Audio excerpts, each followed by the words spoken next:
Good evening. We are live. Hey, we're going to get some more eyes on here in a minute. Oh, good Lord. Uh, well, then, golly. I don't know what that was. Oh, look, I had mic issues too. There we go. That should be a lot better now. Changed my mic over. Anyways, yeah. So both the guests have some things that they're wrapping up, but they're going to be jumping on here soon. Anyway, is this going on correctly? I think it is, but it's not giving me hmm, all the identifications I'm looking for. Well, regardless, I think we're good. Let me double check something real quick. Here it is live. You would think I would know how to do this by now. Everything's worked for the most part. Never had any major issues, but let's go in here and see what we got going on. So what you can't see on the back end right now. No, it says I'm live. We should be good. All right, so I'm not entirely sure how this one came about. I was just thinking, and I'd been messing with some guys in a group chat and said something about Sega and looking to do some history on that. I was one of those guys that grew up in my house. It was Sega. It wasn't by conviction. It's just kind of by happenstance that we ended up doing Sega rather than Nintendo. But Dad came home at one point and he brought home a Sega Genesis 2. It didn't have the volume slider. It was the whole smooth, all black one. Came bundled with Sonic 2. But that's how it happened in our house. We'd grown up, prior to the Sega stuff, it was DOS games, and that was a lot of educational stuff. The Reader Rabbit and Daggum Math Blaster, and what was the one? There was one about a mountain or something, but I don't know. Let me see. Well, it says we're broadcasting in both places, so we should be good. This looks good. All right. Oh, I think we've got our first guest. Hello, sir. Can you hear me all right? Yeah, I can hear you. Can you hear me? I do. Everything Aw- looks and sounds good. Awesome. Yep. Thanks for Well, very having good. me. Now you, what's that? I said, thanks for having me. Oh, absolutely, dude. I got stoked just to find somebody that could even talk about Sega. Like it was one of those things. It was, I mean, people knew about it, but people didn't really experience it, and that's a little bit with you. I mean, we'll dig into it more as we get into the individual systems. But how Oh did you yeah, get introduced to Sega? Sega. It was probably the Sonic Mega Collection, like 2005.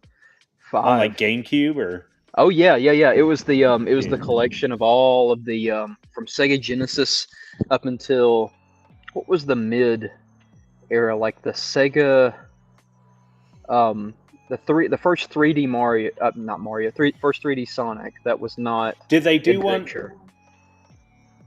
It was an adventure. So was It it pre wasn't it, Dreamcast? it was pre Dreamcast. Yeah, I think I So don't it I would have think been it was on Saturn, I Saturn. suppose. Yeah, it had to Yeah. be. But it was yeah, it was one of those isometric 3D Mario's, was like sort Oh of no no that's no no no yeah, no! If it was isometric, it could have been Sonic 3D, and they it did is. that Yes. on 32X, and they also released one on the Genesis straight. I think.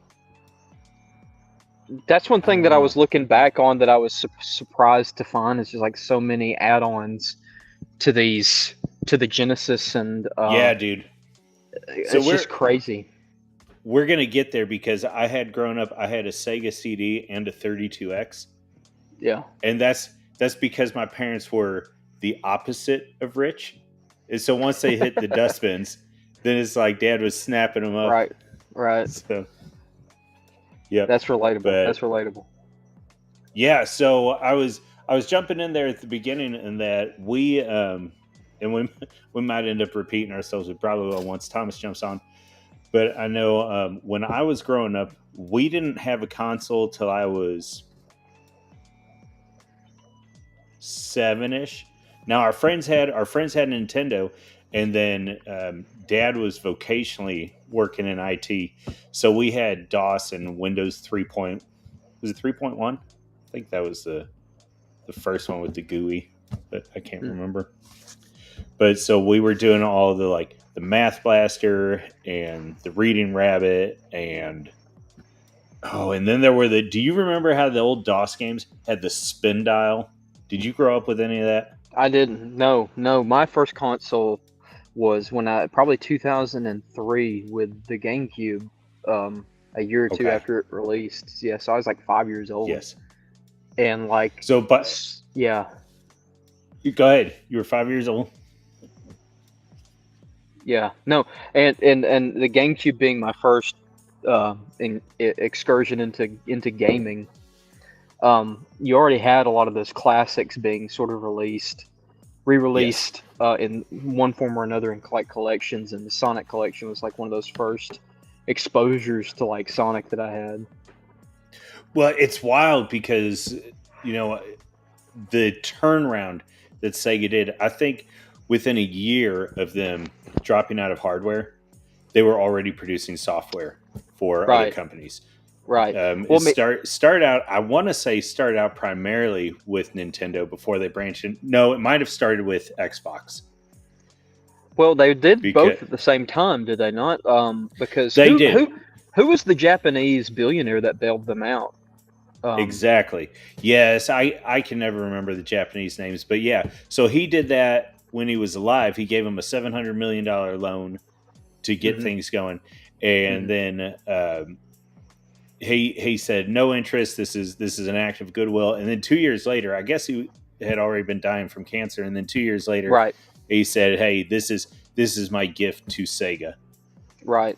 So this is my legacy. That's a wild thing to think about, that he was so tied up in the company that he wanted the company to last and have a legacy. That's a very different kind of like entrepreneur businessman that you don't really see anymore, especially for something like Sega.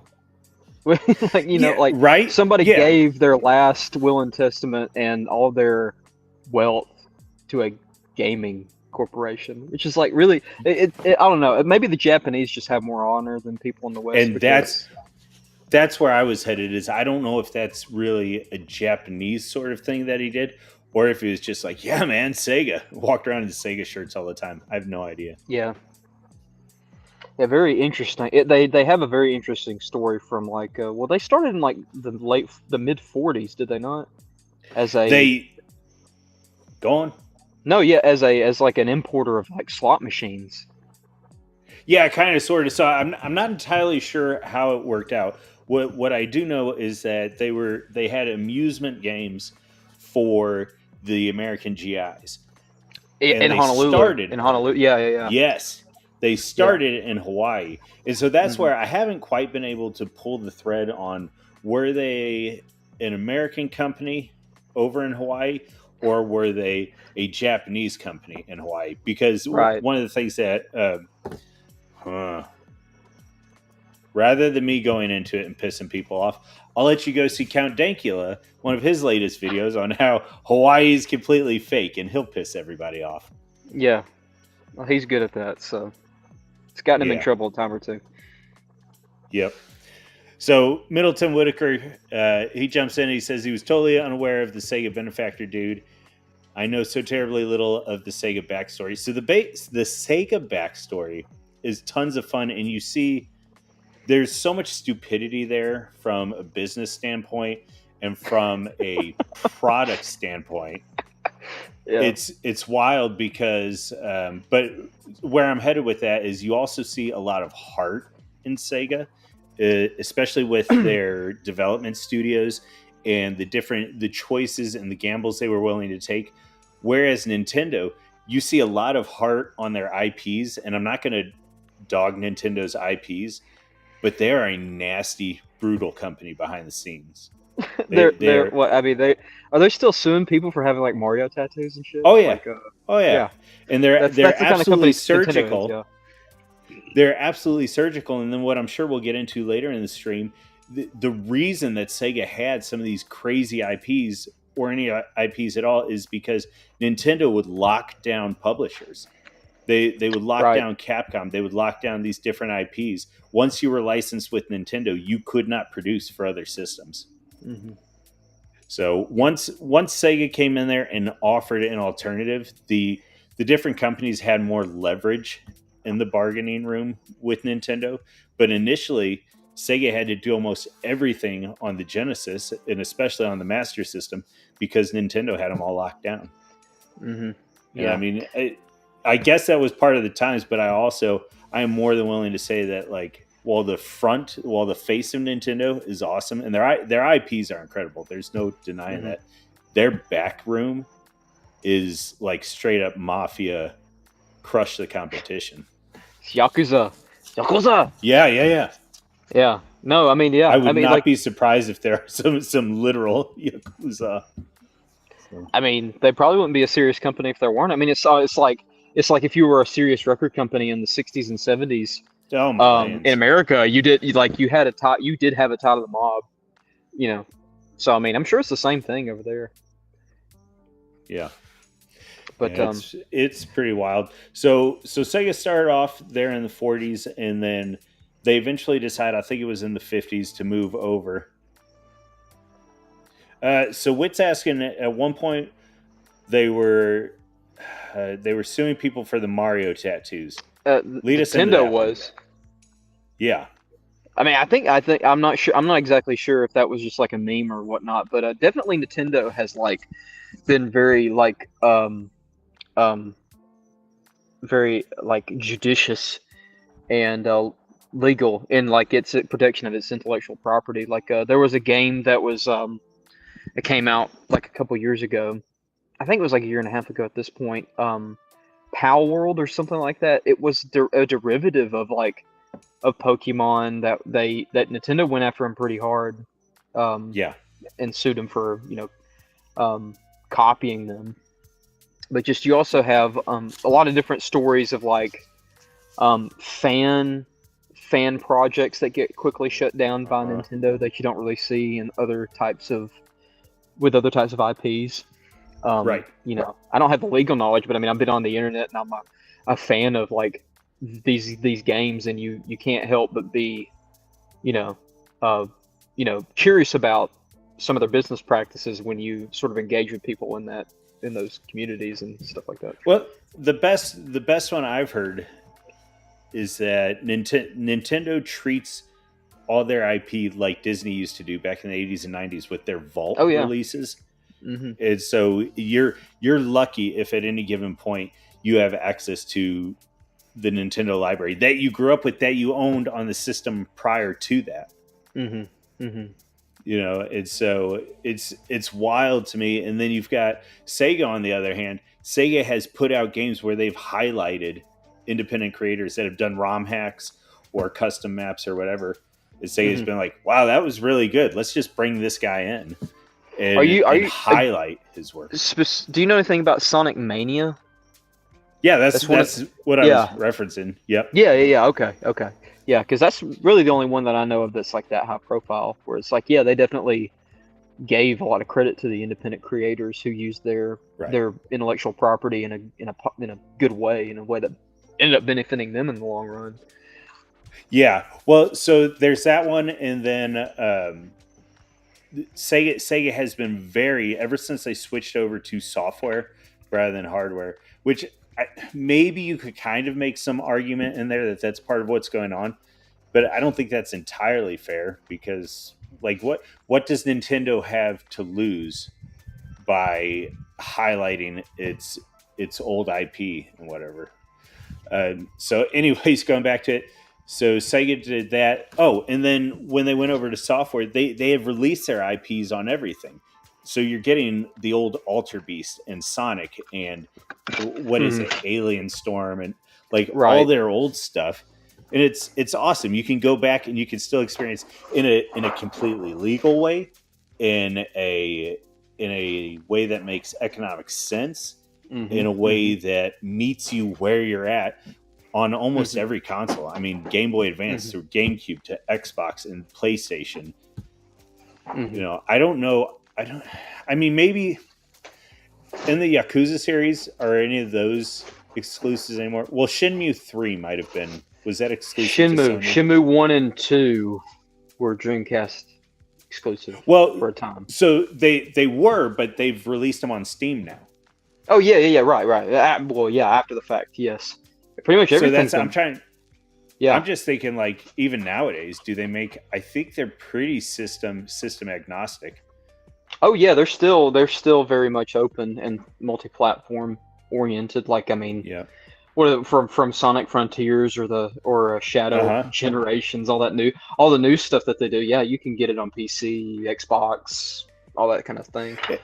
And we'll probably get into that some at the end. I mean, it's kind of a boring conversation at this point, but I think because almost primarily because of Steam, but like in my mind, if you're seriously hardcore gaming and you're only going to do one system, I think PC is like the obvious answer anymore.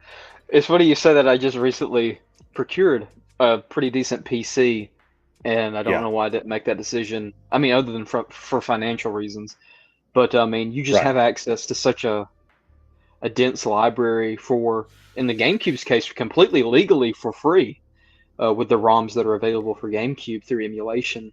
You know, all these classics, and even middle market and everything in between is just available to you. You know, PC's the way to go. This is awesome.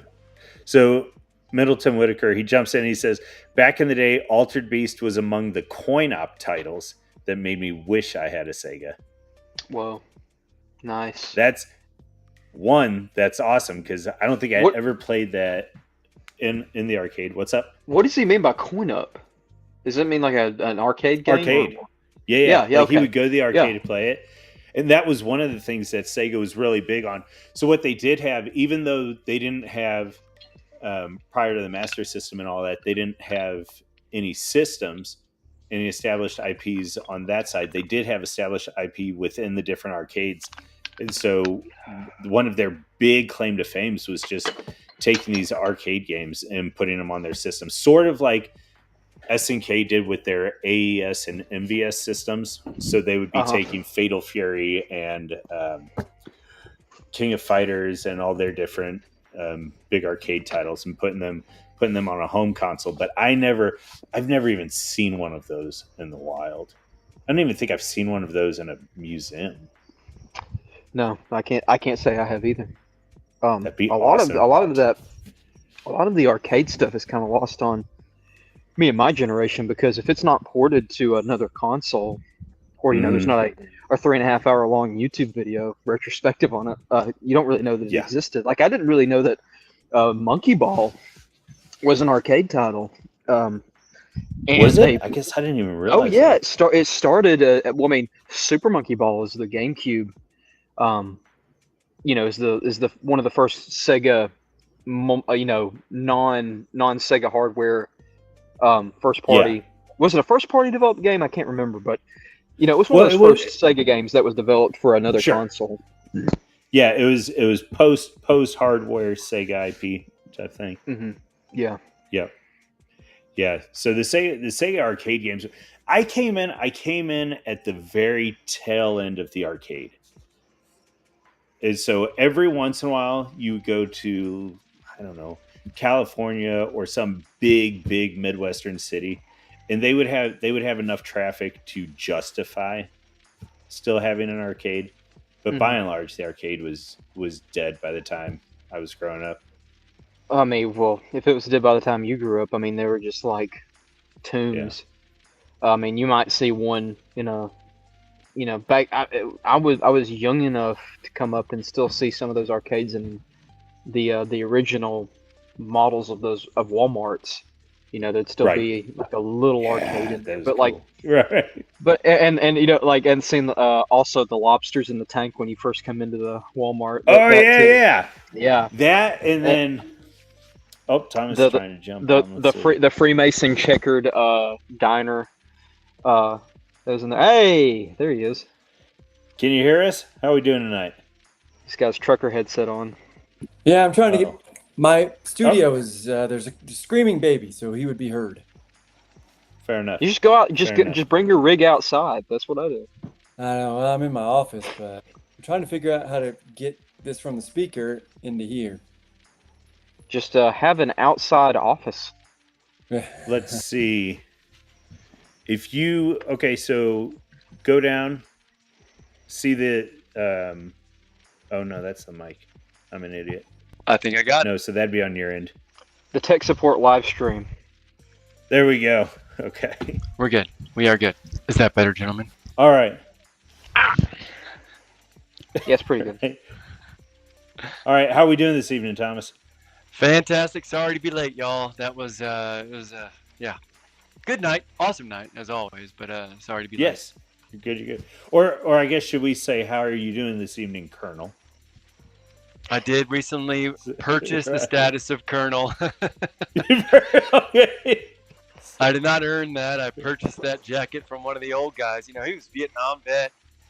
He's got a pregnant belly now. He can't fit into it, but he was at one time my same size. All right. Yeah. The I pregnant purchased Colonel. Yeah, pregnant Colonel. Is that a Martin Poor Short guy. movie? Probably. It could be. Could be. Yeah. Why not? Yeah. Yeah. Yeah. Well, hey, so we were jumping in. I was telling Yancey my introduction to Sega starts a little bit before that, and that we had friends that had Nintendos. We did not. We were not that cool. We had, because Dad was in IT, we had DOS and then Windows 3.1. You remember those discs to get into your DOS game? The old trains are going to bond over this. Yeah. Well, dude, it was like this stupid. You had to get, you had to match the characters, and it was like getting into Tutankhamun's tomb or something to get into You're a stupid game. taking me way too back, man. Way too far back. I played that on my dad's computer at his office because we didn't have a home computer for a long time. Yeah. Yeah. Yeah. So we did the first games I remember playing were Super Mario Brothers on the Nintendo, and then Wolfenstein 3D on DOS. And about a day later or so, Dude. my mother came in and she said, "Guys, I don't want you playing Wolfenstein anymore." Like, oh, Mom! It's too violent. There's probably too many swastikas or something. I don't remember anymore.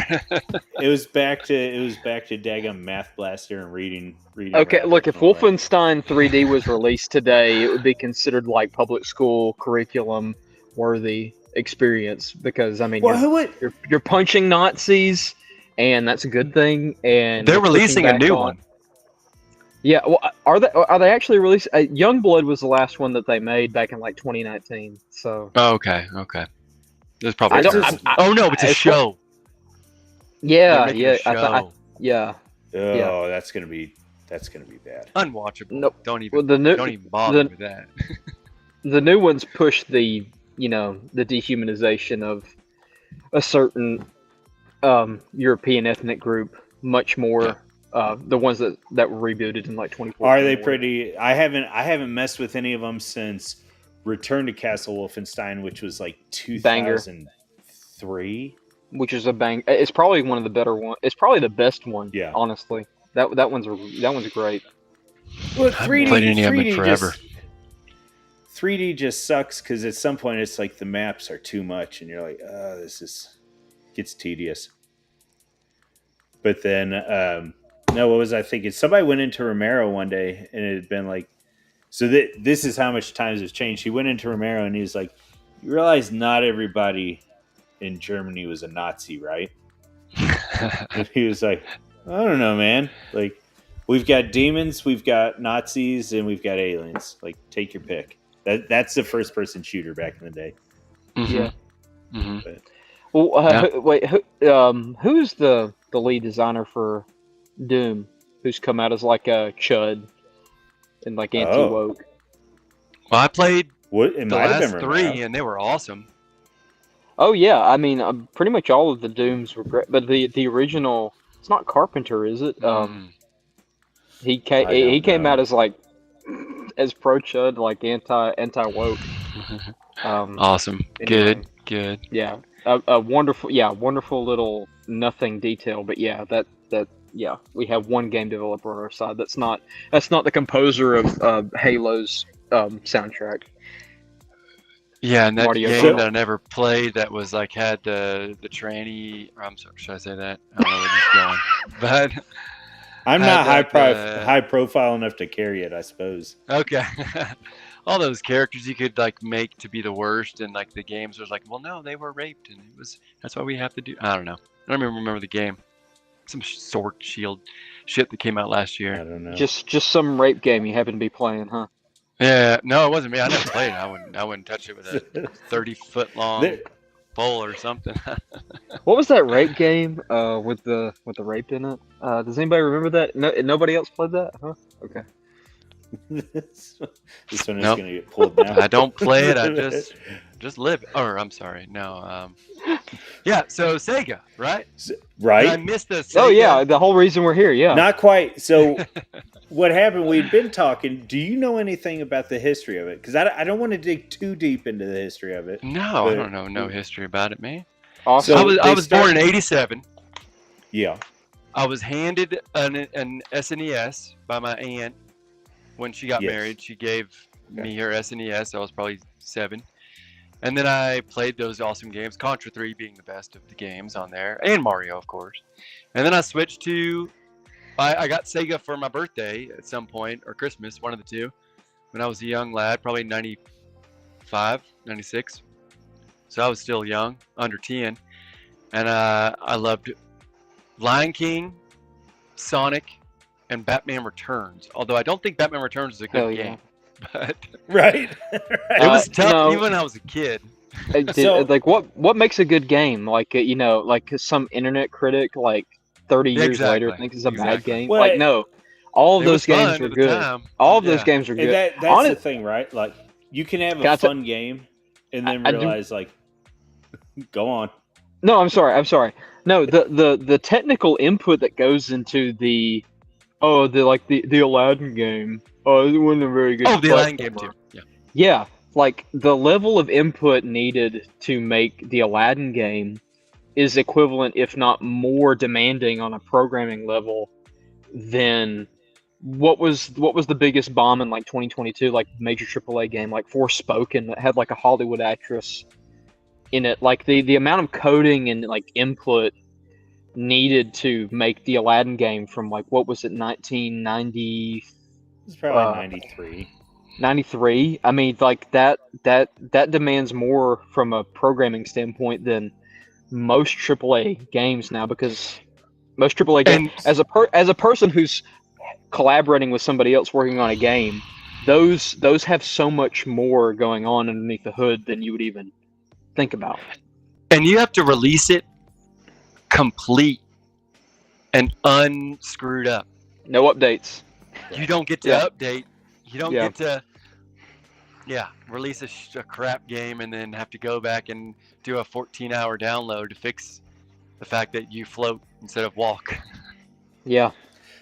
So I figure we'll jump in and we'll kind of run console through console, because besides just talking about Sega, I'm super curious to know what your guys' exposure / experience with Sega was, because this was all going sort of through the 90s and the whole Pepsi Cool. You know, this was the MasterCard to Visa. This was the Pepsi to Coke. This was that duality in there. Mm-hmm. Or duopoly, I should say. So Does anybody- the very I'm sorry. I'm so sorry. Because you guys are older than me, I just want to pose this question. Do any of you remember the marketing for Sega versus Nintendo? I really don't. So No, I will don't. go back. I didn't have TV until I was 10. I'll go back local and channels. I'll rewatch some of the commercials just to see if I remember it. And sometimes they'll click and I'll be like, I kind of remember that. But you know what I remember? Thomas, did you have the VHS to the Ninja Turtles movie, the first one? Mm-hmm. And the second one. Do you remember that ad at the beginning of it? I remember the trailers for some movie. It was called like Step Kids or Step Family or something. It is Oh my this girl goodness. narrating it. You're unlocking a memory that I've not thought of in 30 years. It's wild, man, because everybody had the same VHS. So there are these trailers and whatever. And then there was this one movie. Which movie had? There was another movie where I remember like some baseball. Yes. No, oh my, I think it was Angels was in that the the Outfield. Pizza Hut ad? What's that? I don't remember. Was it Angels in the Outfield or was it some random Pizza Hut ad? I don't remember now. No, I think it was like a Pizza Hut ad that had a kid playing baseball.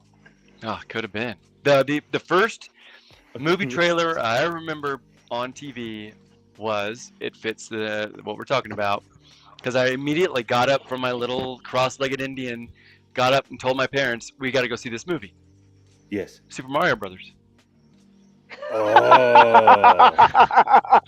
John Leguizamo and that other dude, the little tiny British dude. And Wasn't Dennis he in Hopper? Hook or something? Was he Schmeagol? No. Was he Schmeagol? He might have been Schmeagol. I don't remember now. He was Shmee. Yeah. Shmee. That's me. Shmee, not Schmeagol. Yeah, Shmee. And Dennis Hopper, absolute Bowser. Keno. Absolute Keno. I know. I tried to show my friend who was my age that movie. We were going to rent it and watch it on the PlayStation 4, I think, years ago together. He didn't want to. I was like, dude, you've never seen it. You're my age. We got to watch it. And he was like, nah, I don't want to watch it. Tell me you're not friends with him anymore. I still am. Yeah, he's all the way in Mississippi, and I'm in New Mexico. The thing I love is friends. that Toad is like, he's some, just guitar playing, not quite stoner dude. Dennis Hopper is in the movie. Dennis Hopper. Yeah, Dennis Hopper is Bowser. How do you get any better than Dennis Hopper as Bowser? All right. Yeah. And I remember Daisy was even before I knew that chicks could be hot, Daisy was a babe. Whoever that actress is, I've never seen her again. She was never did anything before or after, as far as I'm concerned. Right. She may have been, but no. Daisy was a babe. Fair enough. I Wasn't think my even first, Peach. Oh, I guess because my first media crush was Kelly Kapowski. Yeah, I'm pretty sure it was Kelly Kapowski. Is that Boy Meets World? Who is that? Saved by the Bell. Saved by the Bell. Oh yeah, of course. Duh. Yeah, I didn't. I watched cartoons or nothing until I was like 10, and then we finally got. Well, but yeah, let's continue. I was going to say, speaking of cartoons and whatnot, have any of y'all ever seen one of these? Not until I looked up a YouTube video today for this live stream now. Right, yeah. So this one, I had one friend growing up, and he had one of these. And when he brought it out, I didn't even know what it was at the time. It said Sega, and it didn't take Genesis cartridges. It's like, what in the world was that? But was it cartridges or discs? It was cartridges. It's the Sega Master System. Cartridges? Wow. Yes. So this one was. They had some other consoles prior to this, but not really. This was their first major console in the U.S. Came out the same year as the Nintendo, and just absolutely got crushed by it. Actually, I might be a little bit off on that. That might have been some SG-1000. The Master System might have come out a year before the Genesis. I don't know, but was this the one that went big in like Brazil and Europe? Yeah. Yeah. Okay. Yeah. I mean, those controllers are a lot like Nintendo. It Square. was. Yep. It's fair to say one that. Of the things. I'm sorry. It's fair to say early on that Sega was very much derivative of competition. They made like a Pong clone in like 1970, whatever year following Pong. They made like an exact Pong clone. To a degree, and then in the hardware, yeah. I mean, part of it was just the cost and what you're working there at the time, and if the other guy's putting out a 2-button controller, and you don't have to go to 3 or 4, well, then you do the 2 just to save in cost and R&D. But one of the things Yancey and I were talking about earlier is that Sonic and Alex Kidd and Altered Beast, all these different IPs that Sega was coming up with, they were either coming out of the arcade because Sega had been in the arcade for a couple of decades at this point, And that's not even counting their old amusement machines. That's talking the actual arcade. So they were either coming out of the arcade, or Sega just had to figure it out and come up with new IPs, because the licensing at this point was so brutal. Nintendo could say, yeah, you can make a game for the NES, but if you make a game for the NES, you may not publish games on any other system. You certainly can't publish this title, but then depending on the deal they worked out with you, you couldn't even put games on any other system, even if they were fresh IPs for that. So Sega is early on completely with the Master System, and then, or I should say almost completely with the Master System, and then early on in the Sega Genesis itself, those licensing deals were so brutal that Sega had to just make IPs, either pull them out of the arcade or they had to make their own. And that was part of, Sega bucked up and did it. And that's part of, I think, why they were able to do as well as they did. So y'all already talked about this, I assume. I was 30 minutes late or so, but how old is Sega? 1940s? 80. I think. 80 years old. Wow. Okay, so yeah. I assume that the Sega Genesis was the genesis of the Sega. And that was right. the first one. It was named after Carl Sagan. The genesis of Carl Sagan. Yeah, of course. Oh, naturally, yeah. There's no such thing as a god in the universe. What we didn't quite tease out was that Sega started in Hawaii. But neither he nor I were able to tease out if they started as an American company that moved to Japan, or if it was a Japanese company that moved back to Japan. It was, I mean, starting in like 1944-ish, 45. I think they were American in origin, but I think their market opened up. Their market opened up in Japan, is what I understand. Because America outlawed certain. I don't know if it was certain imports, but they outlawed an aspect of import business in regards to is it post-war? Stuff like was that part of the issue? It's post-war, yes. Okay. And then they found their market more in Japan, as far as like what I've read. Sure. All right. So none of us got to see too much of the Master System. We just more or less know it by lore. So then the next one, the one that we are all familiar with, and I'll tell you what, it did do well enough over in Europe that I'd be curious if somebody like Millennial Woes or who knows who, maybe AA was sitting there playing Master System. No, he was a Nintendo guy. He was in Iran, so he didn't have electricity. So, right. Academic agent is Iranian? He's partially. Not. I mean, he's half English and like half Welsh. Some other... He's Welsh Iranian. Oh, I did not know that. Yeah. All right. Yeah. Some of his takes make sense now. Hey. Yeah. All right. So here's the biggie. The Genesis was my introduction to Sega. This was, I think, this was the one that most folks recognized and messed with. Where did you guys fall on the Genesis? Yeah, I think I already mentioned I got one for my birthday or Christmas. I don't remember. Yep. I played Aladdin at my cousin's house in Destin, Florida. And I was like, this is the greatest game ever. And then I played Lion King 2. And I was like, this is the greatest game ever. I need one for either birthday or Christmas, whichever one it was. Probably Christmas. Okay. Yeah. Think about it. So I got one. And that's what I played until 64. Not 19, but Nintendo 64. Yep. So Dad came home one day, or he might have told us he was getting it. And because I think we were probably begging for a Nintendo. And then he said, I'm thinking about getting you guys a Genesis. And we were like, oh, okay. I don't know what that is. But then he came home and it had that Sonic 2 cartridge in there. And that was nuts, man. Game over. Oh yeah. Game over. Yeah. We were doing 2-player in there, and it was the second one, right? Like if you go back, if you start at Sonic 1, it's but then you get to Sonic 2. It's great until you get to the underwater level. Then it's no fun. I'm being harsh. Well, my problem with Sonic 1 is that once you've played the second one and you get a hold of that spin dash, and then you go back to the first one and it's like, oh, it's just, oh. And not as Sonic fast. 2's got Knuckles, right? Or Tails. It's got Tails. Yep. Yeah, so you got 2-player because Tails is there with you. Yep. And that was cool, doing the 2-player thing. Yeah, that was very cool. Yeah.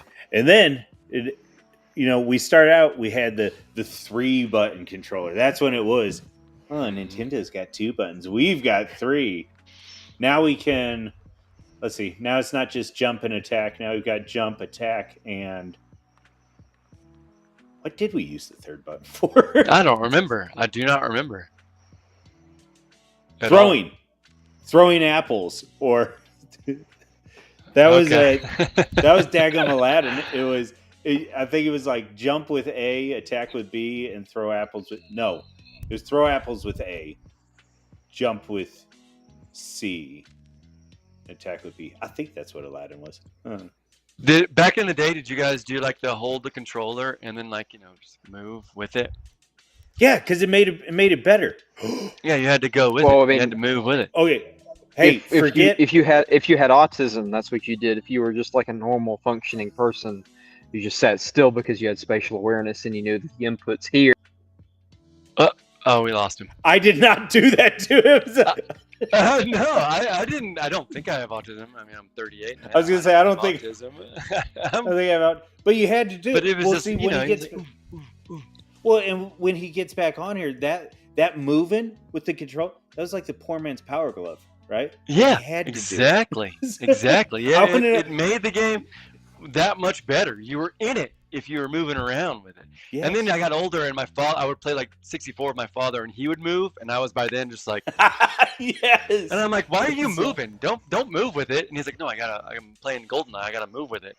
And then my dad would play for like 10 minutes and be like, oh, I'm getting sick. I can't play anymore. I'm nauseous. Dude, the amount of time I sunk into GoldenEye. I don't know when I looked up not long ago how much time I spent on, not GoldenEye, which was a lot, Perfect Dark. Perfect. Much of my teenage years. I've probably only played like 10 rounds of Perfect Dark. Oh my gosh, I own that game. You need to play more. Yeah. All right, fair enough. Yancey, have you seen, not Super Mario Brothers, have you seen The Wizard? Film or game, or what are we talking about here? Yes. It's got Fred Savage. It's got Fred Savage. It's got Christian Slater.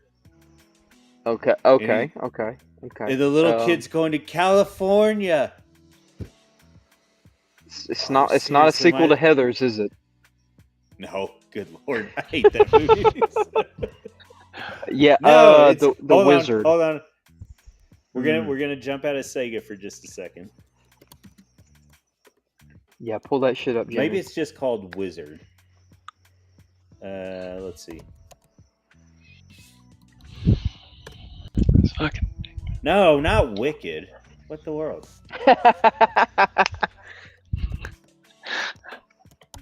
Let's look up Fred Savage. There we go. Yeah, man. Have you seen Wizard. I have not, actually. Man. Oh. When did that come out? When did this come out? Let's see. I know. If 1989, it says. If Thomas hasn't seen it, I probably haven't seen it. Yeah, shoot. Yeah, dude. And this movie was stacked. You had Savage. You had what's his name? Oh, it's so small. Is it Bridges? So small. That's not. Oh, I can do full screen. That's not Bo Bridges, is it? Let me. It might be. Fred Savage, Luke Edwards, Christian Slater. Oh, an unknown apparently. Nah. Did they make a movie out of that? Or I'm sorry, a game out of that movie? No. So this whole movie, it was like a whatchamacallit, a giant commercial for Super Mario Brothers 3. Epic. Really? Yes, I kind of just Awesome. Yes, I kind of just gave the movie away. But Edge Kino. Oh, I see Mario up in the top right of the poster. yeah. Okay. Dude, this All right. movie's All right. unbelievable. Yeah. Like, you got to track that, or we should. I wonder. I was gonna say, I wonder if we could stream it somehow, but Nintendo will get me for that one, I'm sure. I don't mean to. Strike you I don't down. even I don't know what plans you had, but I'm really curious to see like, if I had a question for both of you, like what was the Sega? It doesn't have to be first party developed or anything like that, but what was the Sega game that like stuck with you as far as like when you associate in your mind like core memories with gaming? Does Sega fall into any one of those? Yeah. You know, Sonic core and memories. I never ever beat the level in Lion King where you're jumping on the logs that are falling down the waterfall. Nice. Never beat it. And I played you're that talking game about all Never the beat time. that. The first Never beat the first waterfall. Sonic. The first Sonic. Oh, I no, will say, Lion King. Never beat the waterfall Yeah. level where the logs are coming down. I completed it in an SNES. Is it? What do they call them? Simulator. emulator. Emulator. Yeah. Emulator. Yeah, thank you. An emulator in college. This would have been 20 years ago. Oh, nice. 2005. I beat that level for the first time, and I put my friend's emulator or controller down and said, "I'm done. I don't want to continue." So Panda, you said Sonic though. Okay, so it's really two generations. It's two generations because we had the Genesis /32X /Sonic CD, and like I said earlier, that was not because we were rich. It was because eventually those wound up in the dustbin, and Dad would buy them, and he'd be like, "Oh yeah, no, you can get them." So then we officially made the jump from Genesis to PS2. I didn't have any systems in between there, and the only reason we got a No PS2 64, huh? No. Now we came close to that one. We came No close, PS1. and Dad just nope, definitely not. And I've got very mixed feelings on Sony. Anywho's, The only so, good PS1 game was Crash Bandicoot, in my opinion. But yeah, continue. Sorry. Yeah, right.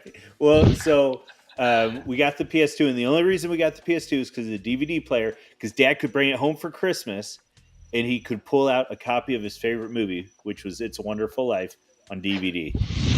And he's like, "Oh, it's crystal clear. I can see the water. I can hear the bells." I can see the asbestos raining down as snow. Is that what they used? Yeah. Yikes. Yeah.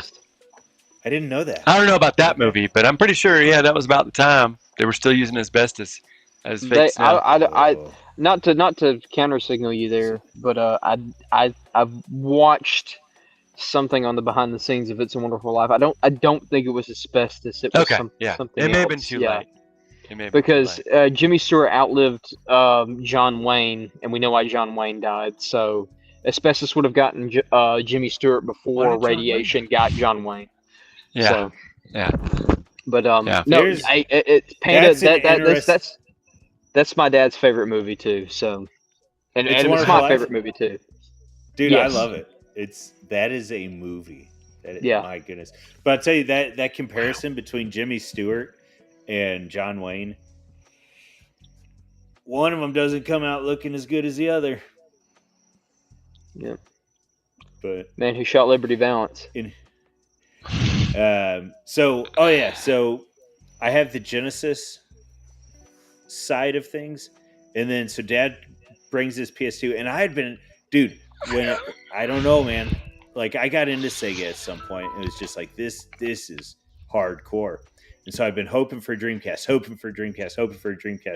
and the DVD on the PS2 just sealed the deal. Dad was like, no. We're not doing that. And that's all it was. That damn DVD is part of what people don't mention it too often, but that's part of what crushed Sega. Don't get me wrong, Sega did a bunch of stupid stuff, but Dreamcast, the DVD right? on the PS2, yeah, Man, that was stupid. Maybe. I don't know. I never played a game on it. I could be wrong. Okay. Oh, I hurt your heart. We're getting there. We're getting I there. take it back. So we have the Genesis, and then after we had a PS2 or whatever, I'm in the mall one day with a brother of mine and then one of my friends, and we step past this place. They have a Sega Dreamcast for $25. This is like 2003 or something, and it's sitting there for Can't pass that up. $25. And It's I'm like, $100 nowadays, but yeah. that's it, right? I'm like, I'm getting it, and I got that, and I got Crazy Taxi, and so got a stack of games. And I will tell you, Crazy. I think that from an IP standpoint, if the Dreamcast was not the high watermark for Sega, it was right behind the Sega Genesis. I would personally give the edge. to the Dreamcast. But you can make an argument that it should go to the Sega Genesis just because of genre-defining titles and the things it had to do in contrast to Nintendo. But for me, but like dude, back the Dreamcast is unbelievable. But it was such an early never time in played it. home console development. Like everything was a genre-defining console. Not to take it away from Sega, but they sort of threw more crap at the wall than Nintendo. That Nintendo had such a laser focus on what it was good at versus Sega, and it, from what I've seen, were the only memorable mascot from the Sega era that still exists today is Sonic, and that's not insignificant. Mm-hmm. But like, you know, the fact that they only have one mascot, whereas Nintendo has like on a bad day like 7. You know, but I think part of that was that Sega had to do everything in-house in a way that was either counter to Nintendo or a way that was better than Nintendo, and that's a really tall order. Sure. And so, you know, the hardcore Sega franchises on the Genesis would be Sonic, Streets of Rage, the Shining Force games. Shining Force games are awesome. Those were old tactics RPG games. And then what else? I mean, you have different one-offs. So that would be like Alien Storm or Comic Zone. Comic Zone is hard. It's a hard game. And then yeah, that game's difficult. But I also kind of suck at video games. I don't know. I did beat. We'll go through the Genesis games we beat here in a little bit. But then, what else was I thinking? I don't remember. I'm lost. But yeah, that was kind of what was going on in the Genesis days. Is that they had to be better, which is a really tall order, or they had to be different.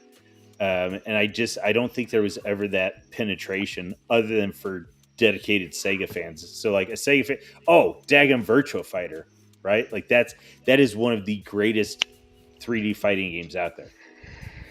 But how many guys play 3D fighters nowadays? You know, and it was running. What is a 3D fighter?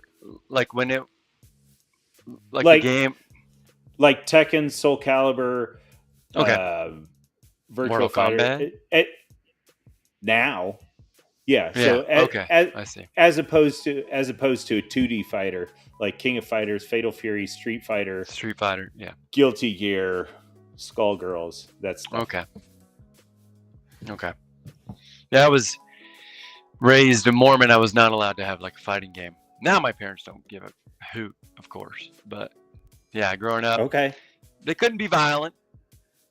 Even though, you know, we watched a lot of fun, violent movies, but yeah, games. But Aladdin, he whacks people with the sword and then they disappear.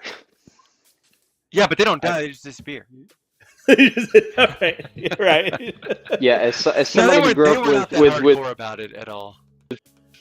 With parents, your video game consumption, whacking people on the head and disappearing does not count as violent in a Christian household. It counts as something else. By the late 90s, I was playing Diablo 1, and my father was obsessed with Warcraft 2. And so that went out the window once my uncle, my mother's cousin. How old's your dad? No, my mother's uncle, which is the same age as my mother. My dad is, oh, come on, man. 61? 62. Is it a Warcraft 2? That I want to meet this man. Well, in the 90s, he got a new, he was a CFO of a insurance company in Atlanta, and he purchased a laptop for the family so he could work at home, but he just played Warcraft 2 on it. And Warcraft 2 expansion. That's relatable. He left the crappy laptop at home or at the office, and he brought the good one home. And so every weekend I just played. And then it got to be like, so I went to seminary, like Mormon seminary, in the morning before school. I was up at 6:30 in the morning as a teenager, but because I had to go to church before I went to school. And I would wake up at 5:30 and play Warcraft 2 for an hour while eating like cereal and milk, like 3 bowls of Reese's Puffs. And then I would like go to church, and then I would go to school, and then I would get home and be like, time to play some more Warcraft. Or no, by then it would be like, no, time to play some Nintendo 64, probably Perfect Dark or GoldenEye. All right. The gamers are the best that we have. We don't. America does not deserve the gamers, man. Like the gamers are the people who are dedicated. Vivek said that we wasted our youth and we're not as smart as that subcontinent people. You know, I don't know. What's funny about Vivek is that he could. Sorry. No, Vivek. I'm trying. Vivek should. Vivek should dedicate. Vivek should dedicate all of his time to learning the violin and math, because that's the only way he will even encounter a fraction of the white gamer's power. Is if he dedicates half of his life to just mathematics and science and violin and piano, because us white boys can get that shit without even putting in half the work, and we like to game on the side. And Bandy, you said they stand on the beach, but I think you mean they shit on the beach. Well, that's after they stand on the beach and they just stare at women. It's like, and then they shit. Who does that? Me. I'm sorry. Anyways. I do that. Oh man, I gotta steer it away. I'm sorry, guys. No, you're good. But yeah, so Genesis came out. It did its thing, which rolled us into the Saturn. Which, did any of you guys ever see a Saturn outside of Walmart? Never. Yeah. Or Kmart. Nope, never saw one. Yeah, it was. Well, so I guess I found out at one point that KB and a bunch of other stores, they quit carrying the Saturn because of some deal that I think Sega of Japan had done, and they were like, well, that wasn't nice. You just said KB. Saturn, wow. All right, a blood memory. Launched me back. Right? Yeah. Yance, did they have? I think KB might have been gone by the time you were a kid. Oh yeah. Oh, well, the what? The toy store. Did KB you even have Toys R Us? Oh, Toys R Us. Yeah, was Toys R Us was around. What about KB Toys? Do you remember that one? Oh no. Okay, yeah, no. I thought I was trying to see if I heard you right. Yeah, no. That I don't even have any memory of that. So that was probably long gone by the time I was sentient, which is, the time a kid becomes sentient is about 3 or 4 years old. So yeah. Man. Yeah, that was the store, man. Although everything was so expensive, my dad didn't let me buy anything. But talking about games and Toys R Us, like seeing what games like Donkey Kong Country on N64 being like $70 back in the day. Like what was it like to buy games back then? Was it like a huge expense? Was it like a sweet treat, or was it? I had no concept of how much games cost. I knew I got like 3 games a year, and it was like, oh, that's awesome. I wish I got more, but I guess we're poor. Starting at 8 years old, my father gave us a allowance if we did chores. Yes. I started working in corporate America at 12 years old. I had to get my principal to sign off on a piece of paper saying Thomas Wayne Riley can work at UICI in Atlanta. Like, So I bought everything I ever owned. Well, I guess since I was like 8 years old, except for Christmas and birthday. So I bought the No games. joke. I don't not remember how much they were, but it was, I would say, for half a year to buy a game. Yes. Yeah. So when I bought a game, we're talking it's like 98 and 99, and I am scouring. I'm sorry. I'm so sorry to interrupt you, Panda. Vivek Ramaswamy. How much GDP did this young man produce to buy one game? He produced 10 times what one Indian provides to the GDP. You can go kill yourself, Vivek.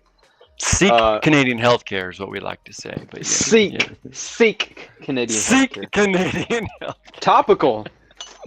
Yeah, So, I know. Unfortunately. I'm sorry. Go ahead. It would be 98, 99, and I would be scouring the Genesis shelves at Funko Land, at EB, at GameStop, trying to find something that was $10 or under, and be like, yes, I got a good one. And at that point, it was mainly 40. I feel like they were $40. Oh, brand new. Yeah, That's what I'm saying. Yeah. So I'm getting there, and I'm getting the crap, like half the labels torn off the cart. There's no box, there's no book, and it's like, well, hoping it's a good one. So, Yep, you do that. Yep. If you got super lucky, you just happen to be passing through a town where like a Blockbuster or a Family Video is shutting down. Yes. And they're clearing out inventory. Yeah. You could get some good ones in there. You wouldn't get the real box. No. You would get the Blockbuster box, like the Blockbuster box. My parents have an extensive DVD collection because of Blockbuster going out of business. They just went to every Blockbuster and bought $1, $5 DVDs, $5 at the time, which are probably still expensive. I buy movies on Voodoo, or what do they call it now? Fandango all the time for $3 or $5. So yeah. But they have hundreds of DVDs because they bought them all when they were going out of business, which now we can all be sad about it being gone, I guess. But right, yeah. But you can buy everything on Fandango, Voodoo. Well, I tell the lady Panda, I'm like, I want to get back into DVDs, and she's like, I have one house, and I don't want DVDs in this house. I don't want a bookshelf full of DVDs. But we can take them out and then put them in the little sleeves, with the Velcro, and then put them in the sleeves. Every few years, I'm thinking like maybe I should make the jump over to an ebook reader or something, and then I'm like, no, I'll take up the square footage. You can. I can just send you on a little adventure here through my office. Oh yeah. Yeah, I got lots of books on the floor. Sorry, I'm packing to go out of town. Oh, yeah. So, yeah, lots of books on the floor, ma'am. Something I try to avoid. Yeah, keep that on. Really. Marty Wilson Piper of the church talked about, you can really tell a person's intelligence by what they have on their shelves in their house, and the example he used was like DVDs. Like the more DVDs you can see of a person, the less you should think about them. And so I sort of feel self-conscious about having DVDs around the house. Try to put as many physical books that I haven't read up as possible in front of the door. That you haven't read. Well, but see, now we can hide nowadays because everything is digital, and so we can have 1,000 books out there. Exactly, we can hide all of our degenerate Sonic video games and freaking put those on a hard drive. Yeah, our Nut Crankers by Dan Baltic on an iPad, and yeah. Copper Star Nationalist. He says, I can't imagine what Panda smells like. I smell like goodness and beer. It's that simple. I can smell it from here. It smells good. It smells good. I can smell it from here. Oh wait, that's me. Sorry. Yeah. But fun fact about pandas, which I only learned in the past month or so. Like, I guess I knew they didn't reproduce in captivity. No. What I didn't know. Well, neither do white people. no, That is- It's a very good point. Very good point. no scientist has recognized the mechanism that prevents them from reproducing in captivity. It's It's just the being in penis. captivity. Oh, Well, sure, but it's penis. It's blood flow to the penis that's stopping them from reproducing. Like, what are we doing here? That's obvious. Yancey all right. with a So solid take. Am I So, wrong? I'm sorry. we'll Am skip I wrong? Nope. well, Nope. so mechanistically, we would have to argue that the panda is incapable of creating the blood flow, which isn't what's actually going on. Because they can still do it, but they don't. And that's It's the conundrum. being Or surrounded dilemma. by Excuse me. aliens of not of their speed. In a zoo. Potentially. And I'll leave it at that. Potentially. Interesting. All right. So Sega Dreamcast came in. Master System. It was kind of sort of a flop. Sega didn't overextend themselves with it, so it wasn't too much of a flop. between wood soccer, well, actually, I guess it could be either one. It could go either way. So they didn't extend themselves too far on the Master System. They actually gained traction with the Genesis. They did well on that. I don't know if I ever played a Genesis.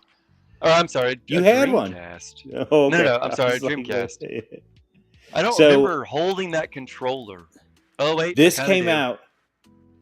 This came out with My neighbor got probably one the for Christmas. strongest launch of any of any Sega console. The Dreamcast probably came out with the strongest launch. It was 9/9/99, so September 9th, 1999. And amidst those, it had Soul Calibur, which was unbelievable. The game's still Absolutely. around, I think, right?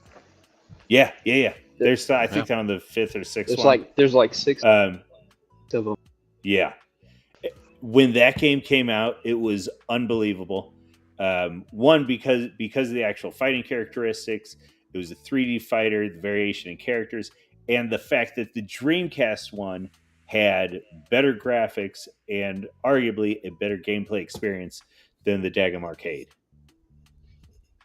And so that was one of the cabinets that you would find here and there. And to have it in your house was unbelievable. Just unbelievable. So then you went to that. You had Sonic Adventure, that's actually on my list of the Sonic games, and we'll get to those. That's one of the weaker ones. But yeah, the 2K titles, which were great sports titles, and then we lost him. He'll be back. But you had have you ever done like NFL 2K or NHL 2K, any of the 2K sports titles? No. Okay. Unfortunately, growing up, I hated sports. Yes. Because I wasn't a nerd. I wasn't even a geek. I was just like, I don't care for it. Now that I'm 38 and I went to college, I love my Oklahoma Sooners, and that's actually about it. That's the only sports I watch is Sooners football, and barely even nowadays. But no, I never played any sports games, so I definitely didn't play any on Dreamcast. I think my neighbor across the street, my best friend when I was growing up in Georgia, in Suwanee, Georgia, he got a Dreamcast for Christmas, I think, one year, and we played it a couple times. Yeah. But then a couple months later, we were teenagers, and he came out as gay, so I never saw him again. But yeah, I didn't play too much Dreamcasts. Oh, I wish I was making that up. That makes me feel really awkward about playing the Dreamcast now. No, it has nothing to do with your experience with Dreamcast. I'm sure the Dreamcast rocked.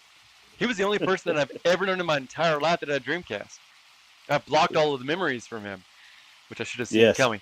But I remember now holding that ridiculous controller, which is almost, I assume, close to a 64 controller, really. Yeah. So it was, I don't know, man. It was a great controller. Oh, No, you know what it's more like is the original, the big 3-pound beefcake Xbox controller. You remember those? I do. I never owned an Xbox, but I played plenty of it. We used to go to the LAN parties and play Halo at friends' houses. Everyone brought their Xbox, and we're in 7 different rooms. Oh, dude. LAN we were in parties. Oklahoma, so houses were very cheap. So our friends had like 7 rooms. We had like 9 in our house, but yeah. Oh, yeah. LAN I parties remember were awesome. Those enormous controllers. Almost it hurt your thumbs after a while, like right? playing. They were huge. I don't know who they thought they were way too big. We're Anglos, but we're not that. I mean, come on. Right? We're not Saxons. Yeah. But yeah. No, I never. I don't know. I get totally lost. I will say, who was I messing with? Do you know? Well, he doesn't go by Tex the Wig anymore. Tex Harrison on X. I do not, but I'll look him up as soon as we're done. He's out in Texas, but he comes from the German stock out in Texas. And so I have my problems with them, but that's okay.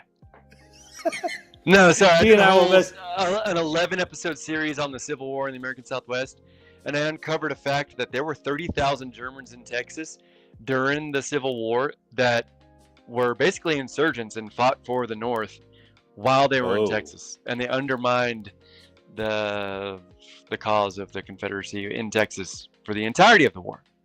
But yeah, no, sorry. Continue. Really? Yeah. So, in an odd way, that makes me feel better about my lines having stayed in the Midwest. Fighting is one thing, but being. Oh, they disrupted the ports in Galveston. They raided all of the South was still trying to sell cotton to Texas or to Mexico, and the Germans were intercepting these cotton sales to Mexico, which at that time was ran by essentially a Habsburg, but really Napoleon III in France. And so the South was like trying to sell this cotton to the Napoleon III and the Habsburgs in Europe, and these Texans were just intercepting and burning towns. Anyways, if you want to hear about that, listen to my series over the American Civil War in the Southwest. But yeah, I did not know they were quite so ugly. Oh, there were 30. I mean, I think there were 30,000 Germans fighting against the Confederacy in Texas, and then there were like 8 or 10,000 that were fighting with the Texans. So okay. Yeah. So it was still split within. But these were 1848 Germans that got kicked out of Europe from the 1848 revolution. So they were pro-revolutionary. They were very anti-abolition, or they were pro-abolition, anti-slavery. It's a whole thing we can't get into now and talking about Well, SEGA. so in that gets into, I mean, we were talking about I don't know. Oh, I'm going to step in it now. How much do I want to step in it? Oh, step in it, bro. Well, so and we could do another stream about it one time. I think. Oh man, do I want to do it? Okay, so I think you could be pro Robert E. Lee and pro portions of the South. And also think slavery was retarded, but sort of like De Lorenzo or whatever. My argument would be that slavery would ultimately collapse on itself because it would ultimately become economically inviable. Whoa! This is a video game stream.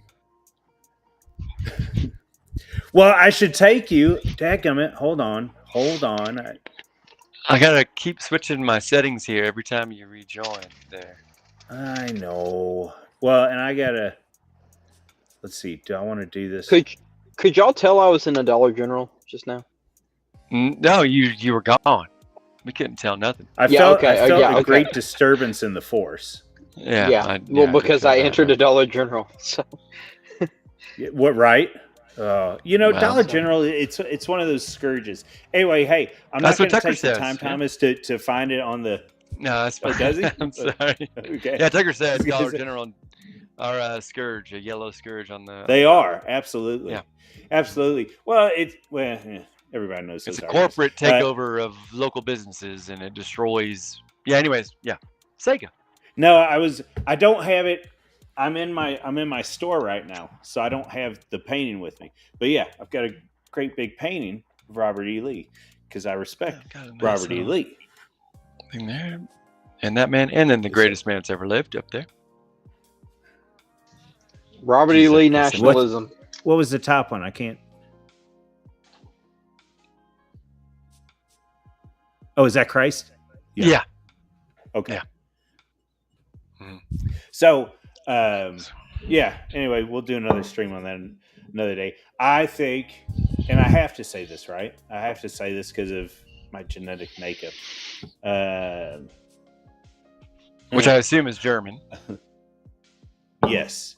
Well, because you Here- mentioned a minute ago, or no, you responded a minute ago as if, oh no, and then I think you said something about the Midwest, my German Midwestern. So, and you had mentioned said we're not Saxons, and I was like, well, That was off the cuff and wrong. I take that back.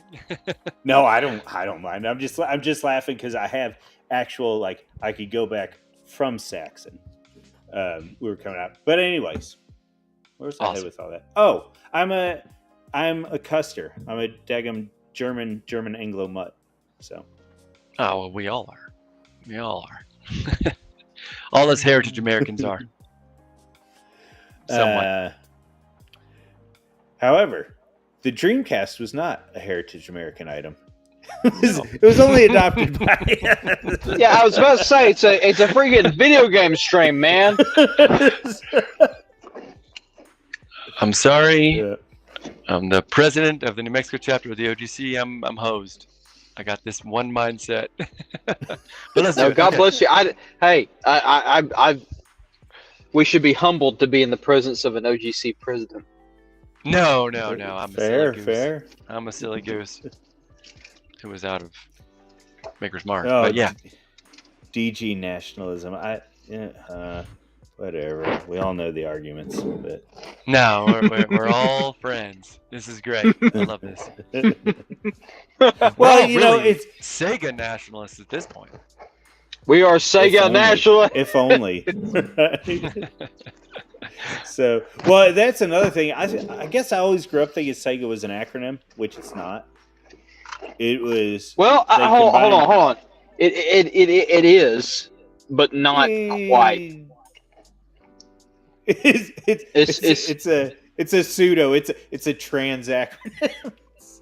No, but what was the original? Acronym. What was the? But I'm sorry. What was the dead name of Sega before it transitioned? what was the dead name? Yeah, it was what was it? It was So like Seaboard Entertainment Games or Game something. America. Yeah, right. Well, if they came out of, Hawaii. No. Where's my spray bottle? No. Well, so that's what did I say earlier? I said that. I said I wasn't going to piss everybody off, but go back within the past week or so, and We Dankula passed went that and point. whoops. But Danky went and he released some video about how Degum. Oh, Hawaii is fake. So he went through. Yeah. And he listed all the different people groups that were in Hawaii, and He said, I don't know if it was him, but somebody said like the history of Hawaii started in like 1850. They made it all up. I don't know if that's true. I've been to Hawaii. I love Hawaii. I've Is it been beautiful? to the slums. Oh, unimaginably, yeah. It's like the Yeah. Southwest, the Appalachian, and the coast all in one. But I surfed. I mean, I was 16 when I went, but man, so that was a very long time ago. We'll say that. It was. I don't want to say how long ago. It was a long time ago, 22 years ago. Yeah, it was beautiful 22 years ago. I'll tell you that. Is All it right. is it standard games? I can't remember. It's something games. Like standard games sounds like a post-COVID psyop that like you see on Instagram or Facebook. Like nobody was for lockdowns in March or April 2020. What are you talking about? That's what whatever the name I just gave you, whatever the crap it was, games sounds like. I'll pull a Birdo and ask Grok. All right, Jamie, Stands pull for that shit up, service Jamie. games. Service games? Yep, service games. Yeah, that sounds more correct. Wikipedia is wrong. It did. It was founded in 1940 as Standard Games in Honolulu. In 1940. Okay. 1940 Standard Games. Well, switched to this is service what happens. games. This is what happens when you 1965. drive. That's what happens when you drive in live stream. You drove from your house to the Leech of Dollar General, and then you're driving back home. Yeah. Yep. Yeah. So it started out as Standard Games in 1940. I'm an expert now. I grokked it. And then in 1965, it switched to service games. Thank you, Grok. Thank you, Thomas. Thank you, Grog. Yeah. Sorry, pull out a Birdo there. Panda, you might be muted. You might be muted, Panda. Welcome to Night Owls. Night Revision. What do you have for us on the docket?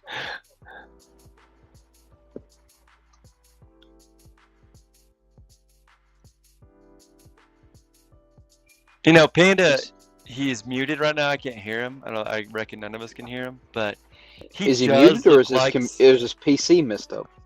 Yeah, I don't know. But he's like leaning into the camera, and he looks like somebody that murdered a whole bunch of Romans, like legionnaires. He literally looks like somebody from a textbook.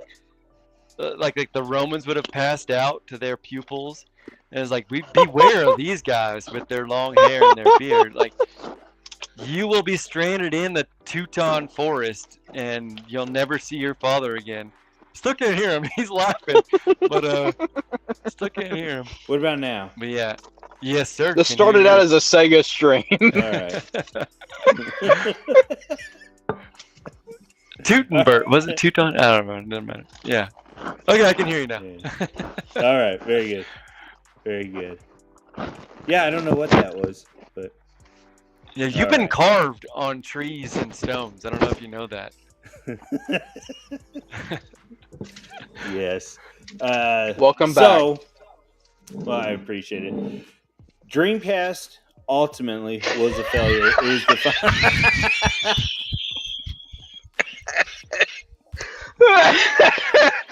All right.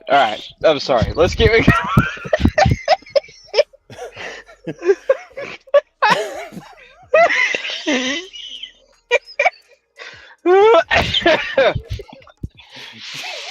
Dreamcast.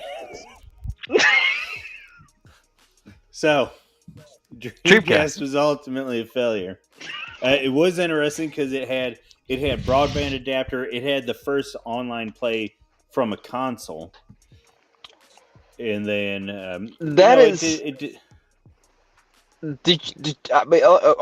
how? How what? Dial-up? So Dial-up. it started with dial-up on 56K, but then you could also get a broadband adapter for it.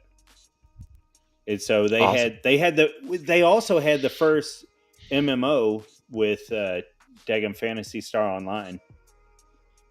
And so a lot of stuff Sega was first to the table, but they were the rabbit with this wolf of Sony bearing down on them. And unlike Nintendo's been able to weather the storm through its IP. And Wii. I mean, that was really cool. Wii was really cool, but yeah. Well, If and they so had not that's I come was out with trying to Wii, figure out they'd have the died. could be Um, the so there's an argument to be made too that the Wii was they had seen some of the success that Sega had because Sega had Samba de Amigo, which was a monkey that shook maracas. They had their fishing controller. Sega had been doing this sort of more AR type stuff prior to the Wii, but then it collapsed. what And is so I'm AR? not saying it directly augmented reality. That's not Yeah, actually okay. what Sega was doing, but in the same line.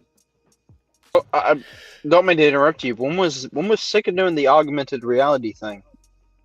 Well, that's what I'm saying. They weren't actually doing augmented reality, but I'm saying between the maracas that they were selling and the fishing controllers and sort of this, they were taking what had started with the Zapper on the Nintendo way back in 1986, 87, right? And they were continuing on in that path with different hardware peripherals. They also did Dagum. House of the Dead and Lethal Enforcers was all the way back on the Sega CD. What was the one they did? Virtual Cop. I'm trying to remember the one they did on Dreamcast.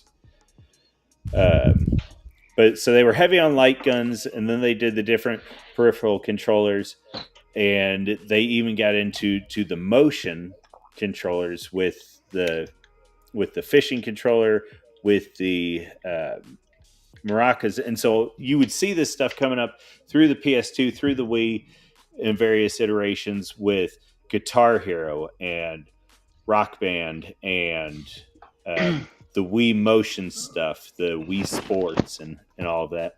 And you're missing And so, one crucial element though from the experimental era of Sega that actually became a you gotta say phenomenon something much about later on. C-Man. Okay. No, the what is the FMV game for the Sega CD? Like So Night a Trap. bunch of them. So Night Trap There's is a the bunch one of that them, sort of initiated it. Are you talking about the one that initiated the ESRB? Well, no. It's unrelated to the ESRB, but Okay. is it Night Trap? Night Trap was one of them. That's the first formatted. That's the format that eventually inspired Five Nights at Freddy's. Okay. No, do you know? I mean, you know what Five Nights at Freddy's is? Yeah, the horror game. But it's not just a horror game. It was a phenomenon from like 2014, 15 till about 2022. Yeah, till about 2022 of like for young like 7 to for a season in there. I was at GameStop selling Five Nights at Freddy plushies and whatever else. Yes. I know that sounds retarded. I mean, that the Five Nights at Freddy's stuff was like past my time too, but it was very influential, and a lot of that owes to Sega CD era FMV games. So the FMV games were really interesting. You had everything from sort of a Top Gun simulator, what they call that, Tomcat Alley, I think it was. Yes. And then you had it wasn't dystopian, but it was kind of RoboCop, science fiction-y, called Sewer Shark. And what else? But yeah, they too many shovelware games that were FMV. But one of the really cool things about the Sega CD is all of a sudden you had access to the space you had access to the space that was on a CD-ROM. And so that space allowed you to have actual composed, well, what am I trying to say? Real music, as opposed to MIDI. So stuff folks were doing with MIDI was awesome, but having actual CDs gave you access to recorded music. Shout out? Can we? I know exactly what you're saying. Can we shout out Copper Nationalist? On which in one? the chat. The Five in the Nights. chat. Five Nights at horrifying fan art, Yes. which is totally true. But no, you're right. The CD opened up a lot of avenues Audio. for And, yeah. yes, audio, and that's one of those things that sort of it's funny. As many failures as Sega has had, like Yes. the sort of aspiration sort of outweighs like the execution. You know, like it's still reference to the. Nobody in my nobody in my generation referenced the Dreamcast or the Saturn until probably 5 to 7 years ago, because all the ideas that had originated on it, and then Sega CD, of course, too, has started to come back. Whether it was the certain implementation of 3D graphics on the Saturn and Dreamcast. I know the coding is a lot more complex than I can sort of articulate on, but then also audio engineering on the Sega CD side is just sort of very, very interesting and sort of inspiring in a lot of ways. Well, and another one that goes in line with the whole FMV deal was that all of a sudden with the Sega CD, now I think Sega CD was the first one to do it. Maybe NEC had something going on with PC Engine, but I've never seen one of those in the wild. I have no idea. But with the Sega CD, all of a sudden you had animated cutscenes. So all that stuff that became standard on the PlayStation, especially on your RPGs like Lunar and whatever, you would see that on the Sega CD a good 3 and 4 years before then. So Sega was definitely pushing at the edges, trying to see what they could do. But ultimately, because of internal failures and some huge missteps like the 32X and like pissing off the different retailers with the Sega Saturn, there was it was death by 1,000 cuts, of which most of those were given to themselves. Right. So Copper Star says, "My experience with Sega is having a friend as a kid who called his Super Nintendo a Sega." That's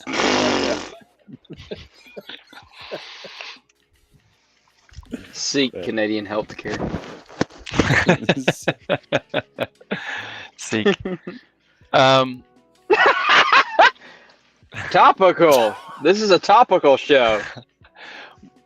Oh, did Sega evolve past the Dreamcast? Well, so what happened is they collapsed as a hardware company, and in reality, they should have collapsed as a company and gone completely bankrupt. There was an executive in there. Who said, "Hey, I'm going to loan Sega $700 million, absolutely, so that they can transition from being a hardware company and a software company into being solely software." So he loans them that 2 years later, and he loans them that with no interest, and says, "As the software side is growing, I'll get my money back." 2 years later, he's on his deathbed dying of cancer, and he says, "I forgive all the loans. I'm not worried. I want Sega to survive." So, Yancey and I were talking about that way back towards the beginning of the stream. I don't know if that was somebody who was just some Did he have kids true or believer. grandkids? Like, my goodness. Well, that's the thing. I don't know. I don't know if he was a true believer. I don't know if he was doing that for his grandkids. I don't know if that's some sort of cultural thing that we don't understand what's going on there, because it was a Japanese man. Okay. Yeah. So I don't know what's going on there, but that is why Sega still exists today. But not hardware. Right. I bought their Sonic app. You know the little guy, the Indiana Jones guy that runs and collects the stuff as he jumps over things, and like it was on your phone. Temple Run? Temple Run. I bought Sega on my phone, and it was a Temple Run with Sega. It was a joke. Based as hell. I also bought Command and Conquer on my phone, and that was absolutely miserable. Terrible game. Terrible game. You Yeah. should have bought it on PC. I owned one of my favorite games of all time is Red Alert Now, 2. But I yeah. will make the claim. I would make the argument that I think the Sega Dreamcast, that was the end of the classic era of video games. Starting with the Nintendo in 1986 and then dying with the Dreamcast that came out in 1999.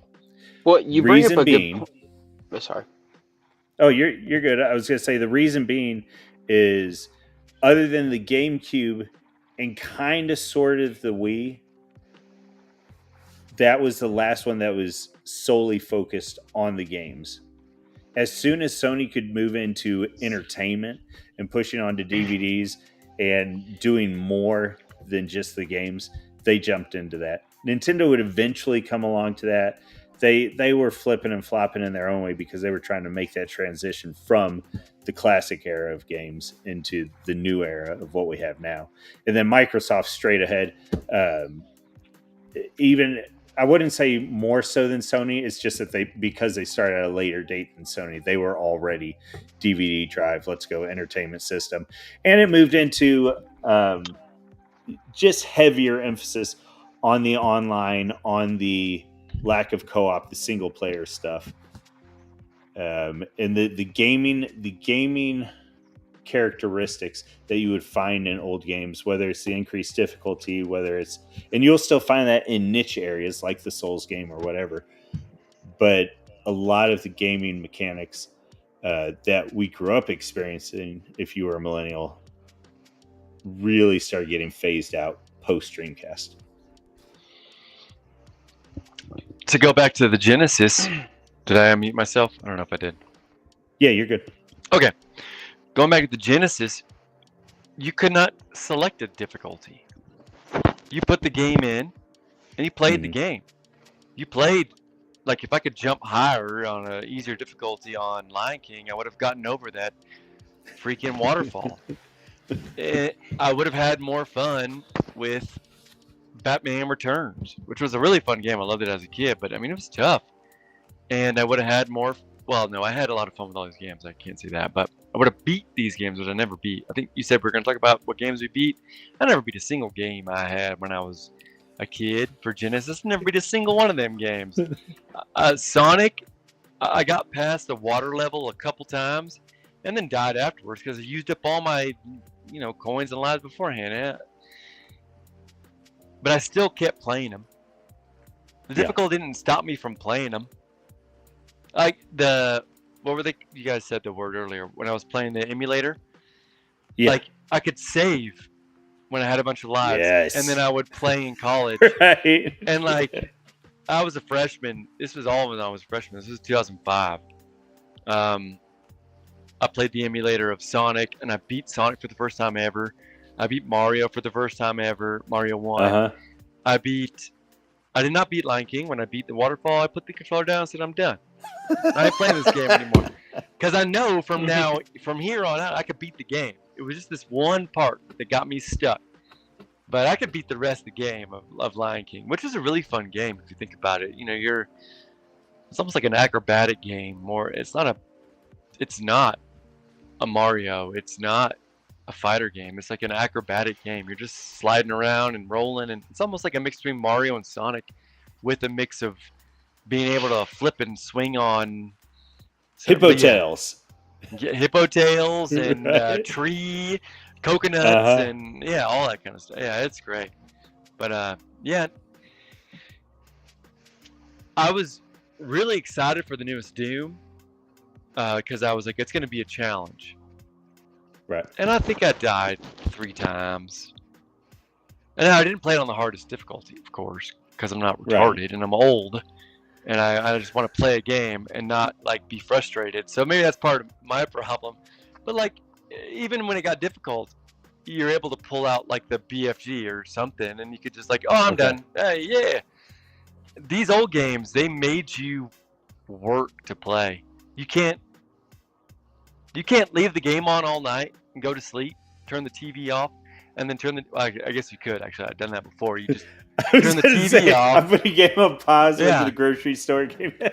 Yeah, you can turn the TV off when you're a kid because it's time for bed, and then you wake up and be like, no one's around. Let me turn the TV back on. The game's still going, but like, Right. I guess you can still do that. But you're not still going to get more lives. You're not going to magically be better at the game in the morning. You're still going to get hosed. But these old games, like Sega games, they were different because they made you work. They really made you work. It wasn't a Gibbs or you had to work. Yeah. There are so many games that I certainly can't beat now, and I could not have beaten back in the day. Just wild games. One of them has to be Lion King, I guarantee you. Unbeatable game. Okay. Dang it. Dang it. Probably. See, but that's probably why you're a more accomplished person than I am. I will say, so, man, I grew up into an old man, and I play maybe 20 hours of games a year at this point. I don't have time for it. So I was born and raised in Georgia, lived there for 16 years, moved to Oklahoma, lived there for 11 years. I'm still friends with my Georgia and Oklahoma friends, only because of video games. Okay. Yeah. Now, this year, we're all getting too old. We're all in our late 30s, every one of us. We're all the same age. Yes. So we're not playing as much anymore, but we are excited for Battlefield 6. Okay. Because I think we're all going to buy it. There's just been no good games. I think we've played Fortnite for 10 years now. And we've just despised it, but it's the only game that allows all of us to play, 4 or 5 of us. I don't know. They even did away with 4 players, or 6 players. It's only 4 now on the other one, the Blizzard one that I just mentioned. Whatever. So I still connect with my friends through playing video games. Yeah, we have float trips, we have camping trips that we go, but that's once or twice a year. I still talk to my friends and hang out with my friends through video games. Although in the past 6 months, it's been a lot tougher with the newborn, and we're all getting older, and no good games come out anymore. But yeah. So I will say on AAA, I would tend to. Well, when was the last time I was heavy into knowing about games that were coming out and all that was when Siege came out? Was that 2016? I don't know what Siege is. It's a Rainbow Six game. Oh, okay. Yancey, you play Siege? I never played Siege because whenever it came, the launch trailer in like 2015. I don't know if anybody remembers. The promise of Siege was similar to like Watch Dogs in like 2012, where it was like this but not genre bending. It was this incalculable, like, what would you say? It was a complete resource hog on the technical end, like, particle effects, environmental damage. Enemy AI is at a level where I so wish I had a cigarette right now, Thomas. And They're it was at a terrible level. They are bad. I really don't smoke that much anymore. But I quit 8 years ago. The last time I had one, I hopped on Panda's pod for like King of the Hill. That was the last time I had one, I think. But he has that effect on me. But it was I quit 8 years ago, but I started again recently with American Spirits. I mostly do. Yeah. Okay. Awesome. I would love to light up a pipe right now, but I've got like 3 more months before I can do that. Christmas. So, yeah. I'm doing a year of no tobacco. That's gonna be. I want to kill you. Yes. That sounds so good.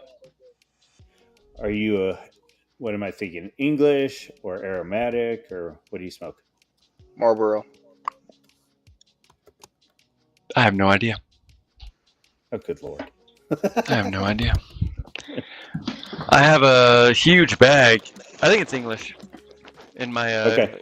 humidor down there that was given to me as a gift. It's a giant humidor. But I live in the mountains in New Mexico, and our humidity is either like 0 or 15%, and so you can't keep the tobacco wet. It just dries Okay. out. So I keep them in my like little Lotus that is airproof. Yeah. Yeah. One of these days, I need to do a pipe tobacco stream with somebody. Mm-hmm. I don't know love if my anybody pipe does tobacco. pipe tobacco. Okay. I do it, but I don't know what I buy. I like the Yeah. flavor. So I have no idea what I'm doing, man. That's pretty much my whole life. I don't know what I'm doing. I'm just having a fun time doing it, and I convince everyone that I'm doing the right thing, so they follow me, and All not to right. their detriment. My wife and the OGC, but Right. some people. Every time Yeah. he rejoins, I gotta switch back here. I gotta make some adjustments. Otherwise, Be like an echo. Right. Here we go. My connection is so bad it keeps disconnecting me, and I leave and I come back. But Thomas, what is the OGC like in your state? Because I'm from Alabama, and our network here Down is there with Otto Hawker. Auto. Yeah, yeah, he's my buddy. Yeah, I Otto love Hawker. Mhm. Yeah, he's a if you met him in person, he's a funny man. He's endearing. But I haven't we've yet, got but I will. well, yes, and we have Pete Quinones and Mhm. John Slaughter over here. But no, Mhm. but I read his. besides, I don't know I why I got 2 thought of his Pete was books. like Maryland or No, New he's from New Jersey at one York point. City. He's Right, from New York yeah. City, but he moved to Atlanta, and then he moved to Alabama. But yeah, I got 2 John Slaughter books. I've yet to read this one, but I read his fiction novel. All right. Well, John Slaughter So needs to that pay for the one's plug on this freaking show. well. That's a fun one. I tell you, I did a daggum a little mini stream on his thing on Davy Crockett in there. He's got some fun essays in there. In Dispatch? Uh-huh. Yeah. Okay, I need to read it. I need to read it, absolutely. Yeah. So We are very strong in our members' conviction, but not in numbers. There are very few of us here in New Mexico, but they're strong. Really cool guys. Every single one of them except one. I think we might have the oldest OGC member in the entire OGC. He's a 76-year-old guy. that's awesome. He is awesome. From New Jersey, was a communist, and then realized the communists were all infiltrated by the American government. So then he became like a super right-wing guy in the early 1970s. He never got his card pulled for service in Vietnam, but he thought he was going to. He's that old. He is awesome. Lived in New Zealand for 8 years. Worked in Hollywood for 15 years. He's awesome.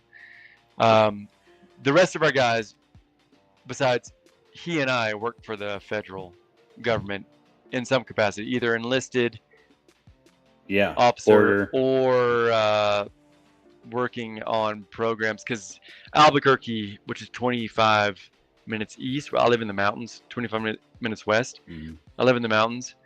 They all work for programs that they can't talk about with the bombs and satellites and programs and stuff.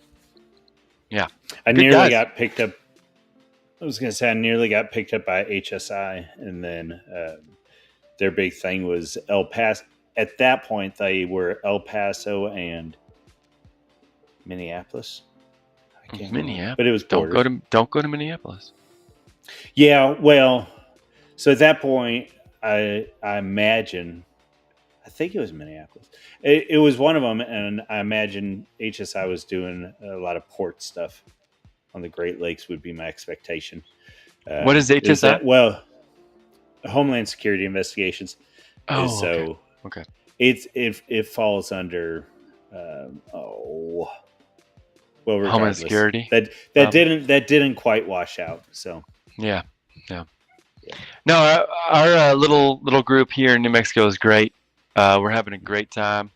I'm a Elks Lodge member. I'm about to be an officer. I'm just filling my plate with far more No food kidding. than it can hold. Yeah. And so we meet at the Elks Lodge and my house, the shooting range, just to have some fun. yes, It's a good time. Yeah, the OGC is the future of this nation for sure. And so are your local organizations too, like the Elks Lodge. They're great. well, so how does Elks even operate? They are nationwide, obviously. They mostly do things like veterans stuff and charity work. They're not like the Masons, which the Masons do the same thing. I've just listened to too much TLE to join the Masons, even though I've been invited now. But yeah, Elks are great. What's Our TLE? lodge, Timeline Earth. Oh, Yeah. okay. It's not important in this conversation, but the Masons are very important to the foundation of this nation and the foundation of the Mormon LDS religion, and but they're a little bit too. I won't go into it. So the Elks are great. Our lodge is just a dwindling society that helps out the community, like legitimately helps out the community. Yeah. So when I moved to New Mexico, I wanted to join a fraternity, and I assumed the Elks was a fraternity. I was wrong. But now I'm the president of a local fraternity, so I can get that part while being a part of a larger nationwide group of men and women that really want to help America. And at least the members in this Elks Lodge are Yes. not on our side, but leaning towards. I say our. I don't know much about Well, your. I mean, beliefs, they're Panda, more but connected, more down to earth kind of thing. Yeah. They're great. They're great dudes, and all the officers is what they call them. They're young. Well, not all of them. Some of them are also Vietnam vets, but they're young. It's cool. I'm also involved in a Civil War reenactment group. Right. So I dress up. That's why Yancey called me Colonel earlier. So yeah, I just want to be involved in as many good things around my area as possible, because I have a 4-month-old, and that kid's not going to grow up in a Minneapolis version of New Mexico. He's just, or Albuquerque version of New Mexico, which is not that dissimilar from Minneapolis, although not as bad. Well, and that's the frustrating part. So Dad's lines are deep Minnesota, deep Michigan, and what you get out. But that's so much different than what is there now. I was going to say the cities have always been different. But the frustrating part now is that it's not just that the cities are different, but the cities are capable of overwhelming any sort of Suburb, of cultural resistance. Small town. Yeah. And that is a shame, because I've been to Minneapolis. I lived in Wisconsin for 8 years. I went to Minneapolis, or not Minneapolis, but I went to Minnesota many times. It is very beautiful. Not as beautiful as Wisconsin, but it is very beautiful. But yeah. Yes. I'm not a black pillar in any way, or if I was, I wouldn't be the president of the New Mexico chapter of OGC. I'm a white pillar. The future is ours. Whether we played in Super Nintendo, SNES, Sega Genesis, or are you a pan gamer? I played them all, brother. I was gifted an SNES. I was gifted a Sega Genesis. I was also gifted Nintendo 64, and then I went to PS2. And the first game I bought on PS2, which I'm amazed that my parents allowed me to buy, was GTA Vice City. Oh, no kidding. Yo, Which let's go. I recently watched Miami Vice for the first time with my wife, Yes. and yeah, I'm like, okay, yeah. I got involved with the Miami Vice dudes on Twitter. Good friend of mine, Alexander August. I think Yancey. Do you know Alexander August? No. If what's his handle? Alexander August. His real name I will not say. Right. I met him. Okay. I met him in Oklahoma, If but no, I won't say his real I name. mean, if you're calling me out, I probably do. I But think the only I'm reason horrible why at I know keeping up you is with. because you follow Alexander August. Maybe I don't remember anymore. It's been Probably. too many years. Well, we got put in the same group chat together, which is Oh, how I found you. that is it. Yeah, that's it. Yeah. So I got Yeah. I got two for you. One is I think the only place I've ever been to in Oklahoma was Tulsa, Beautiful. which was I was gonna say that was super nice. That Beautiful. was, I don't know what I was expecting in Oklahoma, but it was not Tulsa. More beautiful than Oklahoma City, which is where I Okay. lived. I never lived in Tulsa. I dated a girl from Tulsa in my college years. We won't talk about that, but Fair, turned fair. out to be a demon. But Tulsa's beautiful. I hear most of them do. My wife is a perfect angel. I love my wife. Right. But Very everyone good. before her? No, not everyone. Most everyone before her? Hmm? Well, there's a No, reason, right? There's a reason yeah. they were before her. Exactly. Tulsa's beautiful, really beautiful. Oklahoma's great, but it's divided between the east is beautiful and the west is Great Plains. So, Fair enough. well, So I did have that, we? and then I was saying the you mentioned GTA. The first Yeah. my first job was working at GameStop, and I quit that job because GTA 3 was coming out, and I didn't feel right selling that game. Oh, Boo. was that Cringe. the Liberty City one with the Russian? Holy crap! Liberty City wasn't a game. I don't know. I think was, I never Liberty played City that Stories on the DS. one. No, GTA 3 was in Liberty City with Oh the yeah, Russians. yeah. I never played that game. I never played 4 in LA with our black friends. Never played that Four one. was in Liberty City. Was that San? Was it? No, I thought 4 was San Andreas. San Andreas. Well, I mean, Yeah. okay. Sequentially, Or it yeah, the could be fourth game was Oh, Anyways. I was gonna say I've never played GTA. I take it back.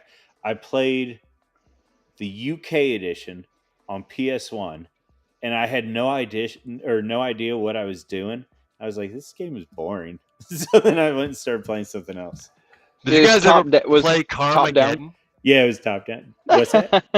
Did you ever play Carmageddon Yeah. on the PC No. in the late 90s? Uh-uh. You I know what you're drove talking about, You drove a Mad Max style car through cities and countryside, and you got points Is for this the one hitting. where you run over people? Yeah, you Yeah. just got points for running over people and cows and Yes. and To be like, fair, the older what the I person, you got more points.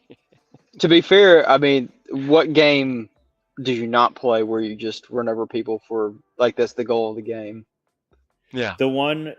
The we're one where I all a thought little I bit was- inside of us a Jeep. To be fair, the white man takes will to power. We run over people on purpose. The Jeep finds himself in situations he has no Where idea. he runs over them on It's just, accident. he just no, he doesn't even understand that he's piloting a vehicle that is capable of crushing people. So I mean, the will I'm to sorry for power going there. Anglo, the will to No, power well- Anglo is like it has intention of killing, 10 intentionally. years ago. Whereas the Jeep just makes a U-turn and wipes out a family of 5, consequentially. ago. So 3, yeah. I'm It's on the that's not Mackinac funny, Bridge. but yeah. Have any of you guys been on the Mackinac Bridge? I sure have. I lived in Wisconsin for 8 years. Yeah. Man. So it's I went what? there It's like twice. 5 miles long. It's a long one. And you're driving From between- Mackinac Island Or no, from Mackinac Island. Well, but from the UP. The UP to Down Michigan into proper.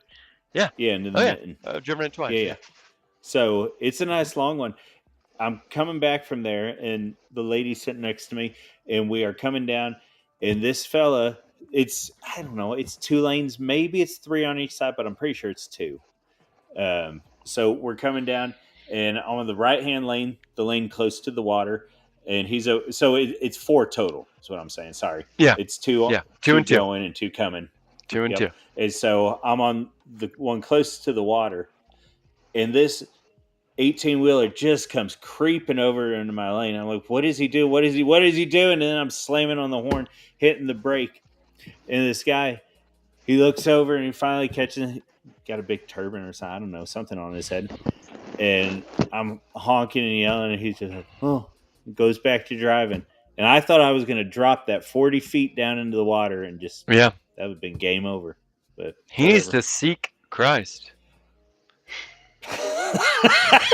That's not the first time you've used that. I don't know. But also, that bridge is on a license plate of a lot of Michiganders.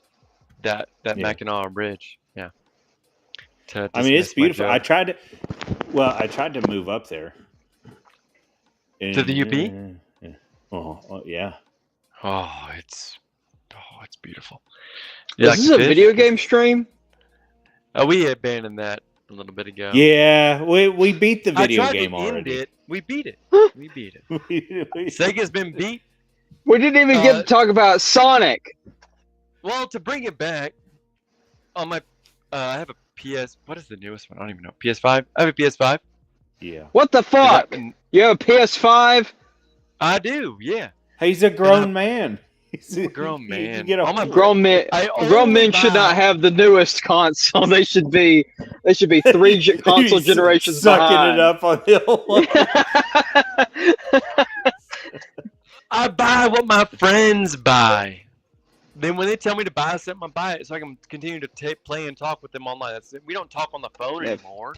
We just talk on this stupid thing I have on my head right now, which is not what I record my episodes on. But yeah, so I bought the Sonic package, and it came with like 1, 2, 3, and then a couple others that I don't even bother with. Yeah.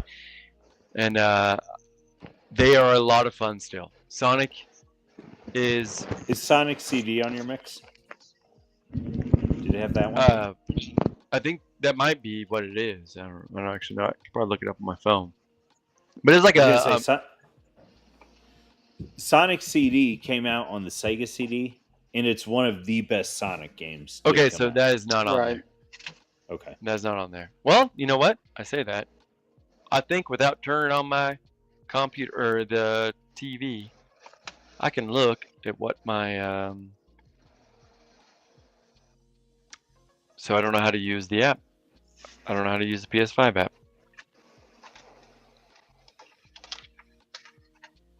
Man, I feel like a boomer right now. I don't think I think the last system. Go for it. No. You go. I'm still scrolling. I think the last system I bought was a Wii. I had a Wii. Man, I had a 360 at one point. I had a 18 years ago. Yeah, well, and actually, no, I take it back. I take it back because somebody gave me that Wii. So you didn't even buy it? No, I had. No, I can't remember the last system I bought. All right. I'm telling you, man. Like I did the gaming thing, and then all of a sudden, one day, it was like, I just don't have time for this anymore. So I'm finding that out myself as my son becomes 4 months, 5, older, but also at the same time. Oh, also I write 150,000 word series on my podcast, and also I have to run OGC, and also I'm an officer in the Elks Lodge. But anyways, this Sega Origins is what I bought. It has Yeah. Sonic 1, Sonic CD, Sonic the Great Hedgehog game. 2, and Great Sonic 3 and Knuckles. Sonic 3 is okay. Sonic and Knuckles is great. Okay, so I should play. I have this game. I should play Sonic CD. Yeah. Okay, I skipped it because I never played it. I was Right? like, I don't want to play this game. I never even heard of it. Because Right, nobody has. What is this? Yeah. Yes, so that's what we were talking about on the Sega CD. All of a sudden, you had full audio tracks, not just MIDI. And then you had full motion video if you were doing the live action stuff, or you had completely animated clips, animated cutscenes. And so Sonic CD has hand-drawn animated cutscenes, not pixel cutscenes. Is it still what is it called? Side scroller 2D Yeah. or okay. Yep. Oh, The one I that's should play not, this freaking game. Yeah, it's great. And then I'm assuming they have it on the mix. But if you got a little brother, or if the missus gets into it or whatever, and you guys start racing for your times, it keeps like the top 10 times on a level. It down to the 100th of a second, I'm pretty sure. Oh. And boy, when a brother comes in and gets you by like 300ths of a second, oh, it's tough. Yeah, right. Oh, there were many times where I lost video games for. Why aren't you being nice to your brother? I'm trying to win. I want to win. He's going to learn to win later. So what was the best Sega video game? Oh man, there's no way. There's no way to pick because you had on Dreamcast, Shenmue was unbelievable. Like when it now you can go back and you're like, it's kind of hokey or whatever. When that game came out, absolutely unbelievable. The immersion, what's that? It was the proto Yakuza, basically, right? Yeah, but I mean, even more than the Sega titles. I mean, it was almost. It wasn't completely open world. Have you played Max Payne? I've watched it be played because as kids I used to go to my friend's house and watch him play video games. So I watched him play Max Payne because I wasn't allowed to buy Max Payne. So Max Payne, GTA, man, a lot of Rockstar games. Is Max Payne Rockstar? They had. I thought it was. Oh, it might be. I was asking. It might be. Remedy developed Max Payne, but it was published by Rockstar. Yes. There you go. Okay. Rockstar game. Yeah. So Shenmue, I would make the argument, influenced a lot of those guys, and that game was nuts. Space Channel 5 was a lot of fun. Jet Grind Radio, unbelievable. What a wild game when that came out. Jet Set Radio. No.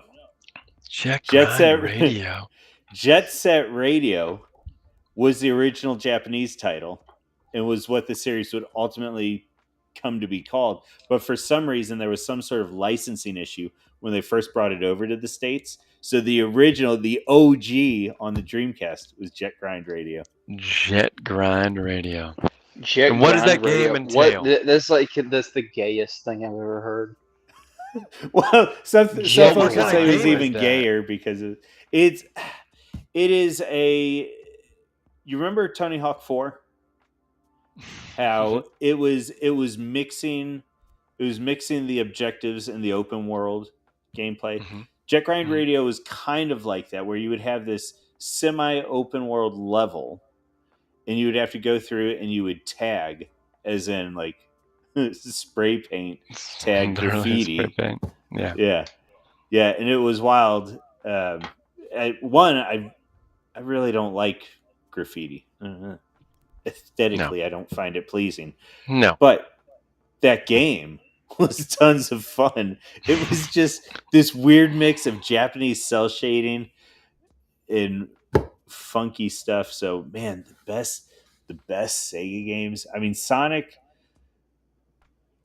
Sonic's a good one. Sonic Generations on the PC nowadays. You could get so many good games on Steam. Like, I think all the Dreamcast games I've named so far, you can get on Steam. Most of the Sonic games you can get on Steam. Sonic Generations is awesome. That's a mix of 2D levels and 3D levels.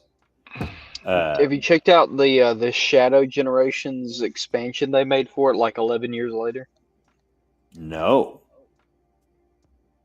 No, and you Oh, were yeah. supposed to defend yeah. Shadow tonight. So tell me what's so good about Shadow. All right, but okay, I have to defend it from something. So Okay. do either of you take the position of acknowledging the existence of Shadow the Hedgehog? 2005. The game or what? Yes, the game. Shadow the Hedgehog Because 2005. that was GameCube. Yeah. Never heard of it. Or was it Wii?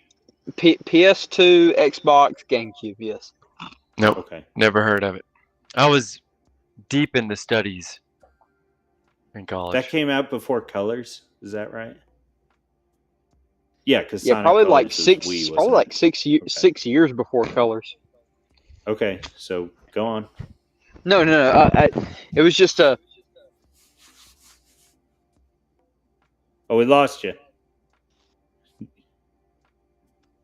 No sound. He's saying something though. All right, I'm sorry. You're good Can you on hear me my now? end. Oh, you're good. I'm sorry. My JBL's died. Hold on. Let me see here. We're all right. professional podcasters here. No, we're not. You're a recorder. Recorder is different You than record podcasting. music. That's true. That's true. I don't usually record music in my work van, which I'm in right now. But no. So Why not? I'm kidding. I'm kidding. you bring like a very good. No, I'm kidding. You forward a very good question. Studios. Why are should I The not get acoustics in paid there are to tight. record? I have a fucking laptop.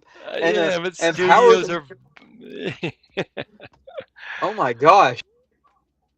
Captain, you should be the president of ROGC. Anyway, but like most of the Sonics post 2D were well, for the large part critically panned. Do either of you remember Yes. that aspect about those 3D Sonics? I talked about it earlier. Yeah. Oh yeah. Well, it was a phone game, but yeah, it was garbage. Can anybody hear me? Because I don't think I Yeah. can hear. Yeah, We're Thomas is listening. talking. I can't. Oh great. Hold on. You're real quiet. Okay. I'm sorry. That was another me problem. Okay. But Thomas, you said you don't remember that. No, I played one of those 3D games on my phone. It was miserable. It was awful. It was the Indian Temple Run, Doom stuff, whatever. But none of the 3D Sonics. No.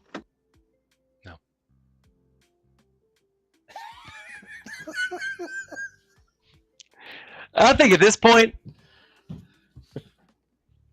let's call it, brother. Do some shilling. Let's call it. TheAmericanSouthwest.com, The American Southwest podcast history on every platform. My name is Thomas Wayne Riley. Just look that up. That's it. That's all I got. Join your local OGC. Yeah. Okay, so OGC is talking about the old Glory Club. Frankly, most of y'all watching this are probably aware of that. If you are not, it is a group of individuals that are looking to keep the heritage of America lively and intact. Is that a fair way of framing it? Perfect. Just be better than Thomas Wayne Riley. All right. You will find his links in the description. Yancey, wherever he ran off to, you will find his information in the description as well.